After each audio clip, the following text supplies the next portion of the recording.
Hello, this is Just Listen, hosted by George. Today is January 9th, 2024. What I want to talk about today is the U.S. policy on climate change, and to provide additional information and look at it from the perspective of U.S. law on climate change and U.S. law on climate change abroad as it pertains to the money that we are giving other countries. So the current policy on climate change is that the United States has a sustainability plan which includes reductions in carbon footprint, transitioning to 100% carbon polluted free electricity, zero emissions, vehicle acquisitions, net zero emissions. They also have the Clean Air Act. They have the comprehensive environmental response compensation. So we all know that portion of it already. The reason that I'm talking about these is the laws have actually worked. I think in some cases we have overdone implementation dates, but I'll get to that in a couple of minutes as I'm going through this. The best countries for climate change laws have been Denmark, Sweden, and Chile. The worst countries have been China, the United States, India, Russia, and Japan. And I want to point out that only the U.S. has given the most money as opposed to the other countries that we're saying have the worst laws and policies in place. The most polluted countries are in the African regions and the Arabian countries. I think that this is interesting. When I Googled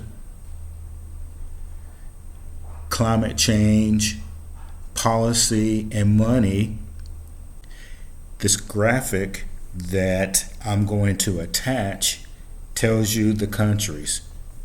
So I'll just tell you the top 10. Chad, Iraq, Pakistan, Bahrain, Bangladesh, Burkina Faso, Kuwait, India, Egypt, and Tajikistan, and the UAE made number 11. Why is this important? Well, they have not pledged a lot of money, and their laws are pretty light on climate change. Let's look at the U.S. point of view on reducing and improving on climate change. As I stated before, there is a heavy emphasis on getting rid of our natural resources. I believe that there should be a longer transition. Here's an example. Getting off of fossil fuel in the United States is not going to be easy, and I don't think that it will occur by 2035. I don't think that that's realistic. The American people, the American taxpayers, we understand that there needs to be a change. We have to get used to it and somehow through Congress come to a consensus that we need time to get to these benchmarks. So the laws from various administrations and from the Congress are actually working. And we are seeing credible reductions. The money portion that we spend in the U.S. is minimal compared to what we're spending abroad. And we are actually using laws to impose restrictions on corporations and on natural resources. And as I said earlier, I think that there needs to be more conversation and compromise with realistic dates.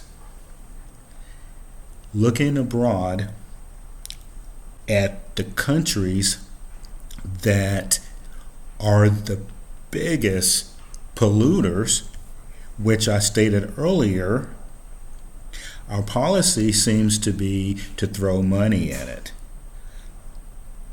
We have, and I pointed this out at this climate change conference, which was in the United Arab Emirates.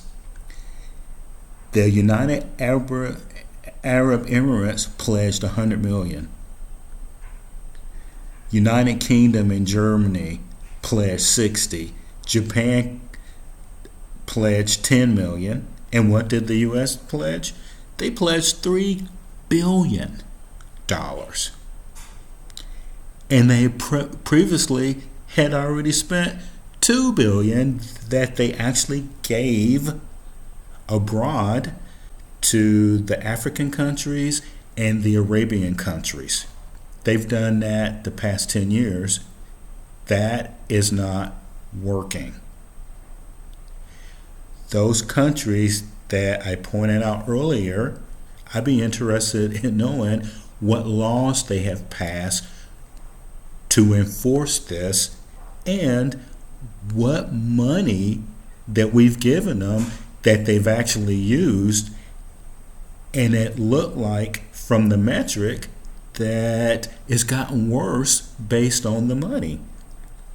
This is a failed policy if the policy equals giving countries money to do things and then they're not doing it, and then we are not setting any expectations whatsoever.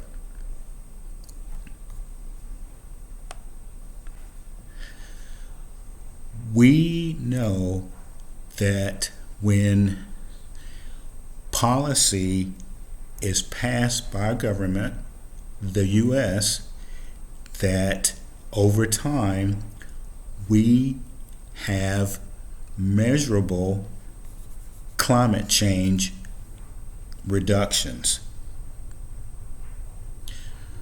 So the laws are working. The only problem that we have in the U.S. is that there are expectations that we can do it in 15 years. We must keep talking to each other about how to implement it over 50 years versus 10 years. The Arabian and African countries, for example, as I have stated, we're pouring billions of dollars and pledging billions more, and these governments are not on board with climate change based on their measurable actions and the data that we are getting that they are still big polluters. The bigger picture here is we can do all of the right things the next 50 years to reduce climate change.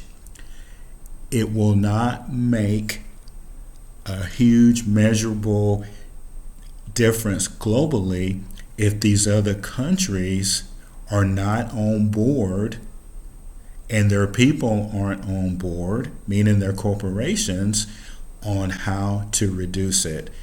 We cannot, the United States, we cannot continually use policy to throw money at global issues and see no results from these governments and then just pledge more money. Please look at that URL link that I sent you. It is pretty telling. And like I said earlier, when you Google information about climate change, they blame it all on China. China's just one country. And if we look at the part of the world that has the worst offenders, meaning their governments, we're not even talking about them. We don't call them out, and we have no expectations except for paying them more money. This is Just Listen, hosted by George. Let me know what you think.